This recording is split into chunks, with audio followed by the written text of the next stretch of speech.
तर आता लग्नाची आहे हो. आणि त्या गोष्टी करतोय, बरोबर त्याला जर फॅमिली सांभाळायची आणि ह्या गोष्टी पण करतोय, तुला बरोबर आहे. म्हणजे थोडंसं डिफिकल्ट आहे. भरपूर. आणि ज्यावेळी पण तुम्ही सोशल हम्म. मीडियामधून कमवता ना, पटकन एक बिझनेस हम्म. इन्व्हेस्ट करा किंवा बाकी काहीतरी असं करा की जिथं आपल्याला येत राहतील पैसे. बरोबर आहे. आता तुम्ही एक कंटेंट क्रिएटर म्हणून ऑलमोस्ट सगळ्या महाराष्ट्राला एक चेहरा माहिती की हा व्यक्ती कंटेंट क्रिएटर आहे, भारी कंटेंट बनवतो. तर हे करत असताना एक बऱ्याचशा गोष्टीवर बंधनं येतात. म्हणजे असं असलं की आता तुमच्या जवळच्या मित्रात जरी लग्न असलं तरी तुम्ही तिथं मास्क काढून वगैरे नाचू नाही शकत, कारण की परत सगळ्या गोष्टी आल्या. तर नक्की पर्सनल लाईफ कशी असते एका कंटेंट क्रिएटरची किंवा एखाद्या फेमस कंटेंट क्रिएटरची पर्सनल लाईफ कशी असते, मग त्यामध्ये अडचणी काय येतात? अडचणी तुम्ही जसं म्हणलं की हेच की मास्क घालून सगळीकडे फिरावं लागतंय आणि ज्यावेळी तुम्ही पब्लिकचा चेहरा बनताय तर तुम्हाला कोणतरी रस्त्यावर भेटलं आणि तुम्ही जर एकटे फिरत असला, चला आता व्हिडिओ बनवू. असं भरपूर वेळ आता एक्सपिरियन्स आला भरपूर वेळा, पण मी कधी नाही बनवलं.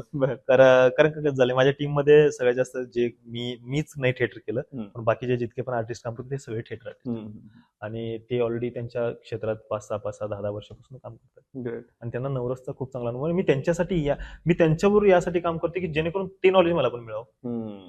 बरोबर आहे. ते सांगतात करताना वगैरे, एखादं सिच्युएशन करतात ते सांगतात. फक्त हेच होतं की फेम मी जसं त्याला बघतो ना की आज आहे पण उद्या आहे की नाही याची गॅरंटी नाहीये. बरोबर आहे. मग मला त्याची भीती वाटते की आपण त्याचा तो हे नाही केला पाहिजे. हो. पण जातो मी मित्रांच्या वगैरे लग्नाला इकडे तिकडे जातो, मास्क घालून जातो आणि येतो. नाही झालं तर मी सरळ सांगतो की दुसऱ्या दिवशी येऊन भेटून. बरं, पण रिस्ट्रिक्शन बरेच भरपूर रिस्ट्रिक्शन आहेत. आता एक तुम्हाला प्रश्न विचारायचा आहे की ज्यावेळेस तुम्ही कमर्शियल लाईनला काम करायला घेता ऍज अ कंटेंट क्रिएटर म्हणून, तर कधी कधी असं होतं की तुम्ही जसं मगाशी बोललात की मधल्यामध्ये एजन्सी असेल तर फ्रॉड होण्याची पण शक्यता असते, किंवा तर असं कधी तुम्हाला नकारात्मक उदाहरण आलं, निगेटिव्ह एक्सपिरियन्स आला, तर तो काय होता तो? एक दोन ब्रँडचं म्हणजे मी प्रमोशन केलं होतं आणि आता हे या ब्रँडचे नाव पण नाही घेते, हे ब्रँड पण भरपूर मोठे आहेत. पण यांचं झालं होतं असं की प्रमोशन वगैरे केलं आणि सुरुवातीला एक कॉन्टेंट क्रिएटरला किंवा एक इन्फ्लुएन्सरला माहित नसते की हे प्रोसेस कसे असते. ते सगळं सांगतात की तुमचा व्हिडिओ अपलोड झालेला आहे, मी तुम्हाला 15 मिनिटात पेमेंट करू. काही 15-20 दिवस असतात. पण व्हिडिओ अपलोड केला नंतर ते कंपनी, जर तुमचं व्हॉट्सअप थ्रू, टेलिग्राम थ्रू, अशा सोशल मीडिया थ्रू बोलणं झालं ना तर ते ब्लॉक करून टाकतात डायरेक्ट. बापरे. मग तुमचं पेमेंट नाही करत.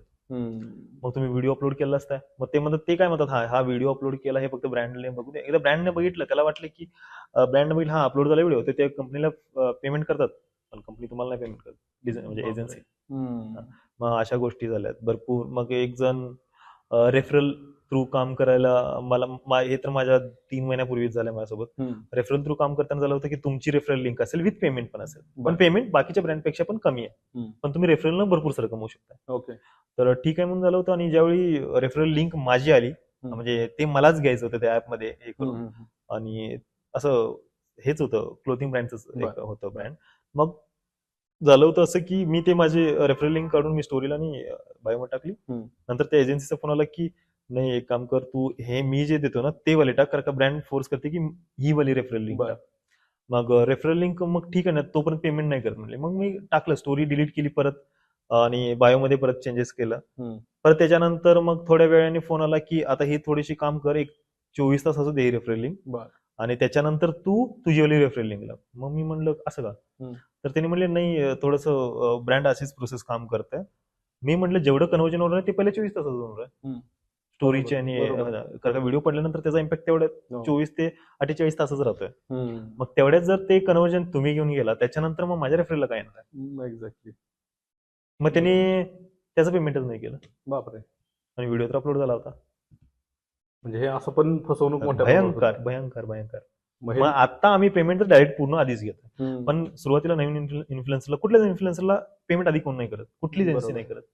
पण एकदा तुम्ही एक चांगल्या एजन्सी पण भरपूर आहेत ज्यांच्यासोबत तुम्ही बॉन्ड झाला. आता माझ्यासोबत कमीत कमी आता माझ्या कॉन्टॅक्ट लिस्ट मध्ये तर एक 150-200 कंपनी असतील एजन्सी, पण त्यातले कमीत कमी 10-12 असे PR एजन्सी आहेत ना की जे प्रमोशन प्रोव्हाइड करतात की तुमच्या तर रीच नाहीये, तुमचा थोडासा इश्यू झालाय किंवा इंस्टाग्राम काहीतरी रिस्ट्रिक्शनमुळे 3 महिने तुमचं रीच थांबवली आहे, तर त्या क्षणात जर तुम्ही त्यांच्याशी बोललं तर ते तुम्हाला ते प्रमोशन आणून देतात. असे पण काहीतरी PR म्हणजे बॅड पॅच मध्ये पण सपोर्ट करणारे असे पण लोक आहेत, पण ते तुमचा बॉन्ड तयार झाला पाहिजे तेवढा. बरोबर, तुम्ही पण त्यांना तेवढं बिझनेस दिला पाहिजे. ते जर तुम्हाला त्या मोठ्या ब्रँडचा बिझनेस आणून देतात तर मग इथं पण एक बॉन्ड काम करत आहे. पण प्रत्येक इन्फ्लुएन्सरला ह्या फेजमध्ये जावं लागते. असं काही नाही की मी जेवढ्यासोबत बोलतोय झालंय प्रत्येकासोबत. एकेकासोबत तर एवढं वाईट झालंय की 8-8, 9-9 दिवस 20-20 दिवस व्हिडिओ ठेवायला लावल्यात आणि पेमेंटच नाही केलं. काही काहीचे लाखो बुडल्यात. म्हणजे असं भरपूर होते. आता हे तुम्ही सांगत असताना तुम्ही बरीचशी गाणी वगैरे काढली, बऱ्याचशा सिरीज काढल्यात. त्यातलं तुम्हाला सगळ्यात आवडतं गाणं कोणतं आणि का? माझं आवडतं गाणं ते गोऱ्या गोऱ्या गालावर म्हणून एक आहे, ज्याचं बीजीएम मला म्हणजे ते बीजीएम साठीच मी ते घेतलं होतं. आणि ते मला अजून शब्दांचं एवढं नाही समजत, पण ते बीजीएम मला इतकं आवडतं की मी आजही ऐकताना मी रोज 3-4 वेळा ऐकतो. ते वर्ष 1.5 वर्ष झालं त्या गाण्याला. आणि त्याच्यानंतर शूटच्या बाबतीत म्हणा, डायरेक्शनच्या बाबतीत म्हणा, जे चांगलं झालं ते आता रिसेंटली केलं. आता होतं कसं, जो रिसेंटली झाला तो प्रोजेक्ट तो खूप भारी वाटतं. आता थोड्या दिवसांनी आणि ह्याच्यापेक्षा भारी करतो तो व्हॅल्युएशन होऊन परत त्यात सुधारणा होत, आपली पण सुधारणा झाली असते त्या गोष्टीत. मग त्याच्या बाबतीत जीवाचं रान त्याचे तर शब्द सुद्धा भारी आहेत आणि त्या टीमनं त्या प्रोडक्शननं खूप मेहनत करून हर्षवर्धन वावरे सरांनी म्हटलं तर खूप चांगलं गाणं आणि ते खूप चांगला रिस्पॉन्स दिला. आणि त्याचं चांगली बाजू म्हणलं तर आजपर्यंत जेवढी पण गाणी त्याचा माझा डिसलाईकचा रेशिओ 0.1% आहे. ओके. 99% लाईकचा रेशिओ त्याला. बरोबर. आणि एंगेजमेंट एवढी हाय आहे ना की ज्या व्हिडिओजना आता तुम्ही जर कम्पॅरिझन केलं तर ज्या व्हिडिओला 1-2 मिलियन व्ह्यूज आहेत त्यांना जितके लाईक्स आहेत तितके तर लाईक्स फक्त आमच्या 1 लाख व्ह्यूजला आहेत. ग्रेट. आणि ते काय पब्लिकली कोणीही कम्पेअर करू शकते. बरोबर. येस. आता हे तुम्हाला एक सगळ्यात महत्वाचा प्रश्न मला एक विचारायचा होता, पण माझ्याकडून तो मिस झाला की तुम्ही अगदी बोलता बोलता एखाद्या शब्दात कुठंतरी कॉमेडी करून जाता आणि त्यात तुम्ही एक करता की अरे हा झाली कॉमेडी आणि ऐकणाऱ्याला पण ते भारी वाटतं. हा स्वभाव सुरुवातीपासून होता की नंतर मॉडिफिकेशन केलं होतं? कॉलेजमध्ये म्हणजे लहानपणापासून असं, घरात पण असंच असायचं होतं? घरात पण असं. मग घरचा मार आता थोडंसं मी कमी आहे, घरचा तर भरपूर रोज खातो, आज इकावून आले. तर होते कसं की एक कलाकार म्हणलं ना तर एक गुण असतो तो तोच त्याचा प्लस पॉईंट असतो. बरोबर आहे. शाळा कॉलेजमध्ये आता कसं मी जर वर्गात बसलो तरच बाकीची मुलं लेक्चरला बसणार, नाहीतर गेलो. मग लेक्चर कसं असायचं? लेक्चर भारी असायचं. सर म्हणला हा नाही आला, माझ्या बाबतीत हा सर नाही आला, जाऊ दे. आणि त्यात माझा प्लस पॉईंट मी हुशार पण, मी रँक मध्ये पण येणार आणि मस्ती पण करणार. माझा एकच निगेटिव्ह प्रॉब्लेम होता, माझे अक्षर लिहिलेले कोणाला कळत नव्हते. नको. आता हे सगळं विनोद बुद्धी जी आहे घरच्यांवर कधी वापरली? वडिलांवर किंवा मम्मीवर, आजी आजोबांवर अशी कधी वापरली? आजी आजोबा, माझे मामा खूप फनी, त्यांच्यासोबत असते मी, आणि आजोबा सुद्धा. आजी स्ट्रिक्ट आहे, आईसोबत चालतं तेवढंच. म्हणजे एखादी सिरियस गोष्ट सांगत असले आणि तुम्हाला आता त्याच्यावरून त्यांचं लक्ष केंद्रित करायचं दुसरीकडे, तर मग त्यात कधी अशी विनोद बुद्धी वापरली ते तुमच्या अंगलट आले, असं झालं का? भरपूर वेळा, प्रत्येक वेळा अंगलट येते, कधीच चांगलं होत नाही. बाप असतो, मला उठून बाहेरच पडत मला आमच्या टीम मध्ये मला सगळ्यात जास्त हा काहीतरी सांगतोय तर खरंच चांगलं सांगतो. आमच्या घराचा तू काही सांगू नको, तू जायचं नाही.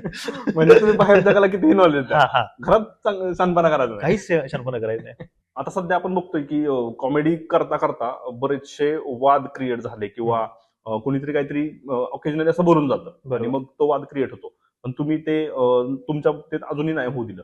पण मग कॉमेडीमध्ये काम करताना काळजी काय घेतली पाहिजे, आणि मग तुम्ही कॉमेडीमध्ये काम करताना फ्युचरमध्ये काय काळजी घ्याल, किंवा काय तुमचं असं आहे का की बाबा मी एखादा प्रोजेक्ट करणार होतो कॉमेडीचा पण ह्या वादामुळे तुम्ही कॅन्सल केला, असं काय आहे का तुमचं?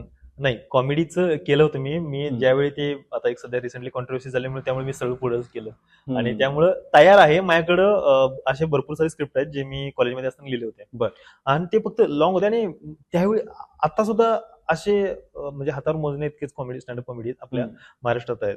मला तो ट्राय करायचा, तो चालेल किती चालेल किती नाही चालेल हे नाही मला माहिती, पण मला असं म्हणायचं की एक आता सध्या जे चालू आहे डार्क कॉमेडी, तर एक वल्गरिटी म्हणा किंवा एखाद्याला इन्सल्ट करून म्हणा किंवा एखादी अशी सिच्युएशन जी लोकांना पचणार नाही तशी कॉमेडी जर क्रिएट केली तर ती कधीच नाही पचणार. म्हणजे लाईन क्रॉस नाही करायची, सिम्पल लँग्वेज मध्ये करूया. तुम्ही एखादी सिच्युएशन पकडा किंवा एखाद्या आयटी क्षेत्रातल्या जॉबच्या रिलेटेड काही गोष्टी करतात, बरोबर आहे, त्यातले तुम्ही कॉमेडी सब्जेक्ट पकडा आणि त्याच्यावर तुम्ही करा. जसं मला सगळ्यात जास्त हिंदीमध्ये आवडणार अनुभव सिंग बस्ती, एकदम अशी त्याने त्याचा तो एमपीसी युपीसी वरचा तो जो होता एपिसोड इतका भारी, इतका मला तो मी अजून ऐकतो रिपीट मोडवर, खूप भारी वाटतं. आणि तशी पाहिजे मला असं वाटतं कॉमेडी, सिच्युएशनल कॉमेडी, म्हणजे त्यात काहीच वल्गरिटी नाहीये. तुम्ही तुमचे कॅरेक्टर डेव्हलप करा, जसा अजित कुमार कोष्टी मध्ये तुमच्याकडचंच सांगलीचे आहेत ते. Yes. आमचा गाणं म्हणून कॅरेक्टर होता त्यात. हो होतं ना कॉमेडी त्यात. बरोबर आहे. मग त्यांनी ते केलं त्यावेळी त्यांनी. मग हसतात लोक कशावर पण, बरोबर. नाही असं नाही, पण ते डार्क कॉमेडी केल्यावर बरोबर. हसतील. म्हणजे हे मला पटत नाही. बाकी आता रिअलिटीमध्ये बरोबर आहे. आवडतं ते, पण एक आता एवढी लोक बघतायत तर आवडत हो. असणारच आहे. तुम्ही आता स्टँडअप कॉमेडीचं बोललात, तर मग हे तुम्ही लाईव्ह शोज करण्यात तुम्हाला जास्त इंटरेस्ट आहे की तुम्ही रेकॉर्डेड शोज मध्ये जाणार? मी रेकॉर्डिंग करणार. ओके लाईव्हचं बघू पुढं, पण आता सध्या तरी एक रेकॉर्डिंग करून मी हम्म. अपलोड करणार आहे चॅनलवरती. ओके तर येईल थोड्या दिवसात एपिसोड. सो मग तुम्हाला तिथं आम्ही कुठल्या चॅनलला फॉलो करायचं काय? त्या चॅनलला तुम्ही माझ्याच चॅनलला मी वीरवज्र म्हणून आहे. ओके त्याला 1-2-2.5 लाख ओके. फॉलोअर्स काहीतरी त्यावर करू शकता. येस नक्कीच. तुमच्या ह्या सगळ्या जर्नीसाठी तुमची पूर्ण जर्नी एकदम ब्युटिफुली तुम्ही सेटअप करून घेतली आणि त्यामध्ये कंटेंटमध्ये पण तुम्ही एकदम ब्युटिफुल कंटेंट बनवले. इथून पुढे पण तुम्ही असाच महाराष्ट्राला ब्युटिफुल कंटेंट द्याल आणि त्याचं तुम्हाला यश पण मोठ्या प्रमाणात लाभेल. आपण थोडंसं आता सर एक रॅपिड फायरकडे जाऊया की कारण की तुम्ही एक कंटेंट क्रिएटर आहात, तर कंटेंट क्रिएटरला त्याचं कंटेंटचं माध्यम पण तेवढंच जवळच असतं. तर मग तुम्ही काय चूज करता, इंस्टाग्राम की युट्यूब? मी दोन्ही करतो. असं नाही, एकच उत्तर द्यायचं. Okay, YouTube. का? दोन्ही पण सांगेन मी थोडंसं साम्य, पण युट्यूबला जास्त का? युट्यूब स्ट्रिक्ट आहे रूल्स अँड रेग्युलेशनला घेऊन, आणि दुसरी गोष्ट म्हणजे लॉंग टर्म कॉन्टेंट केल्यानं एक चांगली इमेज बनते तुमची. तुम्ही चांगला ब्रँड, म्हणजे जसं इंस्टाग्रामवर तुम्ही 3-4 वर्ष इन्फ्लुएन्सर म्हणून चांगलं जगू शकता, पण युट्यूबवर भरपूर काळ जगू शकता. तिथं चांगला इन्फ्लुएन्स तयार होतो एखाद्याचा, आणि एक लॉंग टर्म कॉन्टेंट करण्याचे ज्याच्याकडे ताकद आहे ना, तो एक चांगलं फ्युचरमध्ये जाऊन चांगला प्रोजेक्ट पण बनवू शकता. आणि ज्याच्याकडे 8 ते 10 मिनिटं लोकांना थांबून ठेवण्याची क्षमता आहे, तर त्याचं फ्युचर त्यात चांगलं आहे. बरोबर. मग इंस्टाग्राम मी ह्यासाठी चांगलं होतं, ते बिझनेससाठी खूप चांगलं आहे. तुम्ही तिथून ऑडियन्स युट्यूबला शिफ्ट करू शकता. आणि लवकरात लवकर आज इंस्टाग्रामचा वापर यासाठी युज केला जातो की एखाद्या ब्रँडला, एखाद्या फिल्मला, एखाद्या प्रमोशनला लवकरात लवकर 24 तासात कसं जवळ करता येईल लोकांसाठी, तर ते सोपं मार्ग. बरोबर. मग माझं असं 50-50 आहे, पण ठीक आहे, मग प्रेफर तर युट्यूबच करतो. येस. गावात जास्त रमायला भारी वाटतं की शहरातला झगमगाट आवडतो? नाही, गावात. का? गावात तिकडे त्या गोष्टी तुम्हाला समोर बघायला मिळतात. शहरात लाईट नाही जात, गावात जाते. अजून कंटेंट मिळतो. लाईट जाते. लाईट गेल्यानंतर जे मुलं बाहेर येऊन क्रिकेट खेळायला चालू होतात, ते आजही बघायला मिळतात. बरोबर आहे. पण शहरात ते नाही. शहरात टर्फ आयसोलेटेड आहे सगळं. हा, आयसोलेटेड पण टर्फ आहे. बरोबर आहे. आमच्याकडे ती नाही मजा. आमच्याकडे बॉल घालवलं की असं हरवलं की ती फील येते ना ओळखण्यात, ती मजा वेगळी आहे. बरोबर. इथं सगळे मोबाईल मध्ये बिझी आहेत, तिथं नाही. तिथं मोबाईलमध्ये चार्जिंग साईडला. म्हणजे आजही आमच्या गावाकडे असं आहे की मोबाईल सगळे असे साईडला ठेवतात आणि क्रिकेट खेळायला जातात. बरोबर. आता हे व्हिडिओ कंटेंट बनवताना कॉमेडी कंटेंट बनवायला जास्त आवडतं की एखादा सोशल मेसेज देणारा कंटेंट बनवायला जास्त आवडतं? कॉमेडी पहिल्यापासूनच आवडते, कारण का कॉमेडी त्यातनंच आलेलो आहे म्हणताना. पण होतं कसं, मी ते डायरेक्शन क्षेत्रात गेल्यामुळे मी जे आज कॉन्टेंट बनवतोय त्या कॉन्टेंटमध्ये असं की मी एक साऊथची फिल्म बघितली, त्यातला मला एक सीन आवडला जो टच करतोय, तर तो मी काय करतो, मी ती रिशूट करतोय. मग त्यात माझ्या 2 गोष्टी आहेत. मला डायरेक्शन चेक करता येते, दुसरी गोष्ट लोकांना ते कॉन्टेंट मिळत आहे, आणि ते मिळाल्यानंतर लोकांपर्यंत जर ते पोहोचलं तर मला हे समजतं की हा, मी हे सक्सेस करून दाखवलं आणि तो लोकांपर्यंत पोहोचला. बरोबर. मी असे भरपूर, मी ओरिजिनल खूप कमी करतोय, पण एखाद्याचं डबिंग ऍज इट इज उतरवणं आणि ते त्यात डायरेक्शन चेक करणं हे मला लय आवडतं. पण डायरेक्शनच्या नादात मी ड्रामा, इमोशनल, मोटिवेशनल यात आलो. नाहीतर मग कॉमेडी हा बेस आहे पहिल्यापासून. येस. स्वभाव. आता सगळ्यात महत्वाचा प्रश्न म्हणजे जगण्या मरण्याचा प्रश्न, आणि तुम्हाला त्यासाठी विचारलं मी, तुमचं लग्न झालंय का? अरेंज मॅरेज की लव्ह मॅरेज? अरेंज मॅरेज सुद्धा चांगलं आहे, लव्ह मॅरेज सुद्धा चांगलं आहे. मी लव्ह मॅरेजला जास्त प्रेफरन्स देईन, कारण का त्यात तुम्हाला पुढच्या व्यक्तीच्या स्वभावाबद्दल आधी माहिती होतात. तुम्ही एकमेकांच्या सोबत राहू शकता फ्युचरमध्ये, ह्या गोष्टी माहित होतात. तुम्ही एक चांगलं भविष्यासाठी विचार करू शकताय. आणि ऍडजस्टमेंट जे असते ना, आता ह्यात ना तुम्ही आधीपासूनच शिकता की ऍडजस्टमेंट आपल्याला कुठल्या कुठल्या गोष्टी करायच्या लव्ह मॅरेजमध्ये, आणि अरेंज मॅरेजमध्ये तुम्हाला लग्नानंतर आलेल्या गोष्टीत ऍडजस्टमेंट करायचं. मला वाटतं की प्रेमानं ऍडजस्टमेंट कधीही चांगली, असं लव्ह मॅरेजमध्ये कसं सिच्युएशनला ऍडजस्टमेंट. मग तुमच्या डीएमची दारं उघडी आहेत का बंद आहेत? डीएमची दारं बंद आहेत. ओके. तसं येत नाही मला कुठलं प्रपोजल वगैरे काय. मे बी तुम्ही चेक करत नसाल. नाही, तसं काही नाही. 2 कटिंग पॉडकास्टला वेळ दिल्याबद्दल खूप खूप धन्यवाद. थँक्यू. 2 कटिंग मी हे नाव ऐकल्यावर खूप भारी वाटतं, आणि असं वाटतं आमच्याकडे पण टपरीवर बसून चहा वगैरे. मग ते मला ज्यावेळी आलं होतं ना की म्हटलं की आपल्याला जायला पाहिजे, आणि इथं बोलवून आमच्या मनातले जे शब्द आहेत ते बाहेर काढल्याबद्दल खूप खूप थँक्यू सर. थँक्यू.